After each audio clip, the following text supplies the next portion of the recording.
سلام، میخوام یه تجربه خیلی باحال رو باهاتون به اشتراک بذارم که یه محتوای آموزشی هم توی این پیج گذاشته باشم. من وقتی که اسباب کشی کردم به این خونه جدید متوجه شدم که این خونه به اندازه کافی پریز نداره.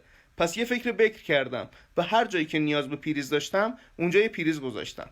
برای مثال این بخش خونه پریز نداره و من اینجا احتیاج به یه پریز دارم. تنها کاری که میکنم اینه که اینجا یه پریز میذارم.